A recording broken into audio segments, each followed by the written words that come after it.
అస్సలాము అలైకుం వరహమతుల్లాహి వబరకాతుహు. ఈరోజు హదీసు వెలుగు పుస్తక పఠనం నుండి పరలోకానికి సంబంధించిన కొన్ని హదీసులు తెలుసుకుందాం. దైవ సందేశహరులు సల్లల్లాహు అలైహి వసల్లం తన సహచరుని ఉద్దేశించి ఇలా ప్రబోధించారు: ప్రళయ దినాన నేను కోనేటి వద్దకు మీకంటే ముందే చేరి మీకు ఎదురు వచ్చి స్వాగతం పలుకుతాను. మీ దాహం తీర్చే ఏర్పాటు చేస్తాను. నా వద్దకు వచ్చిన ప్రతి వ్యక్తి ఆ కోనేటి నీరు త్రాగుతాడు. అలా త్రాగిన వ్యక్తికి మరెప్పుడు దాహం వేయదు. ఆ సందర్భంలోనే కొంతమంది నా వద్దకు రావాలని ప్రయత్నిస్తారు. వారు నాకు తెలిసిన వారే, నన్ను వారు ఎరిగిన వారే అయి ఉంటారు. కానీ వారిని నా వద్దకు రాకుండా వారించడం జరుగుతుంది. అప్పుడు నేను వీరు నావారే, రానివ్వండి అంటాను. దానికి మీకు తెలియదు, మీ నిష్కరణ తరువాత వారు ధర్మంలో ఎన్ని కొత్త విషయాలు మిశ్రమం చేశారో అని సమాధానం వస్తుంది. అది విని దూరం దూరం, నా తర్వాత ధర్మ స్వరూపాన్ని మార్చివేసిన వారు దూరం అవ్వాలి అని నేనంటాను. హదీసులో ప్రస్తావించబడిన కోనేరు కౌసర్ కోనేరు.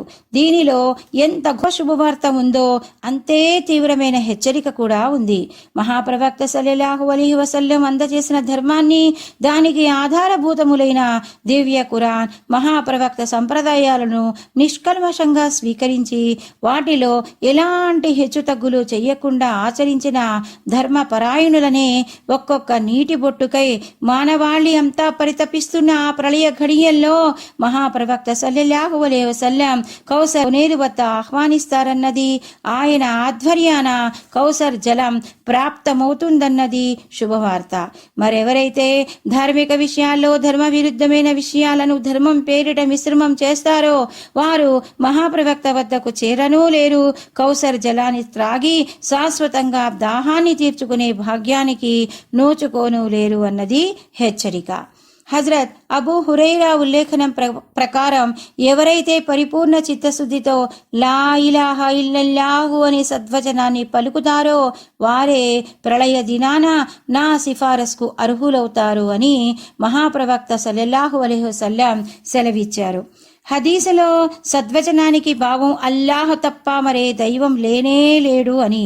ఈ హదీసులోని మాటలు చిన్నవైనా అర్థం ఎంతో ఘనమైనది, ఎంతో విస్తృతమైనది. దానివల్ల తెలిసేదేమంటే, ఎవరు దేవుని ఏకత్వాన్ని నమ్మి ఇస్లాం ధర్మానికి స్వయం సమర్పణను స్వీకరించరో, బహుదైవారాధన ఊబిలో ఇరుక్కుని ఉంటారో వారికి మహాప్రవక్త సల్లల్లాహు అలైహి వసల్లం సిఫారసు ప్రళయ దినాన ప్రాప్తం కాదు.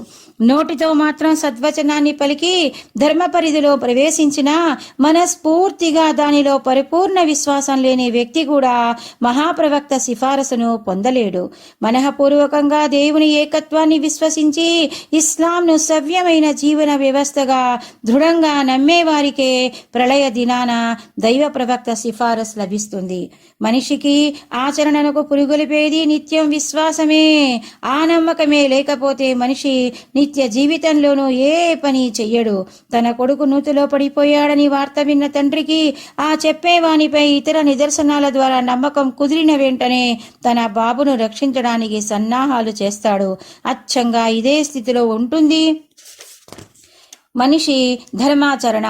దైవం పట్ల, దైవాజ్ఞల పట్ల మనిషి అంతరాళంలో విశ్వాసం స్థానం ఏర్పరచుకుంటే అదే ఆచరణకు ప్రేరణనిస్తుంది, ముందుకు నడుపుతుంది.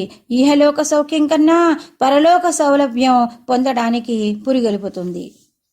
అబూ హురైరా రజియల్లాహు అన్హు ఉల్లేఖనం ప్రకారం మహాప్రవక్త సల్లల్లాహు అలైహి వసల్లం ఇలా బోధించారు: ఖురైష్ ప్రజలారా, నరకాగ్ని నుండి మిమ్మల్ని మీరు రక్షించుకునేందుకు సన్నాహాలు చేసుకోండి. నేను దైవ శిక్ష నుంచి మిమ్మల్ని ఏ మాత్రం రక్షించలేను. అబ్దుల్ మునాఫ్ సంతానమా, నేను మిమ్మల్ని దైవాగ్రహం నుండి కాపాడలేను. అబ్బాస్ బిన్ అబ్దుల్ ముత్తలీబ్ సొంత బాబాయి, జాగ్రత్త, నిన్ను కూడా నేను దైవం విధించే శిక్ష నుంచి తప్పించలేను. సఫియా మహాప్రవక్త మేనత్త, నేను దైవాగ్రహం నుండి దూరమయ్యేలా చెయ్యలేను. అమ్మా ఫాతిమా, సొంత కూతురు, నా ఆస్తిలో నీవు ఏది కోరినా ఎంత కోరినా ఇచ్చి వేయగలను, కానీ దేవుని పట్టు నుంచి నిన్ను ఏ మాత్రం కాపాడలేను. ఇది అసలు ఒక హదీసులోని భాగం.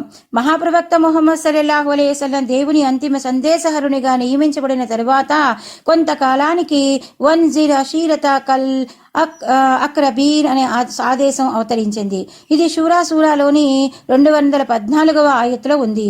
నీ దగ్గరి బంధువుల్ని పరలోకాన్ని గురించి, అక్కడ విశ్వాసం ఆచరణల ఆధారంగా తీర్పు జరగడాన్ని గురించి హెచ్చరించి ఇస్లాంను ఆశ్రయించేందుకు సందేశం ఇవ్వవలసింది అన్నది దాని భావం.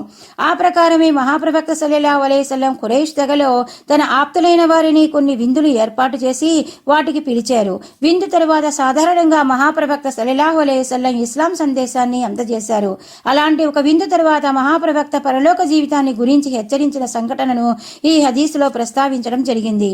ముందు మహాప్రవక్త సల్లల్లాహు అలైహి వసల్లం మొత్తం తెగను సంబోధించారు. తర్వాత ఆ తెగలో తన వంశానికి సంబంధించిన వారిని, అబ్దుల్ మునాఫ్ సంతానం, తదుపరి తన బాబాయిని, మేనత్తను, ఆ తర్వాత తన సొంత కూతురును సంబోధించారు. ఈ సంబోధనలో మహాప్రవక్త ఒకే ఒక్క విషయాన్ని నొక్కి చెప్పారు.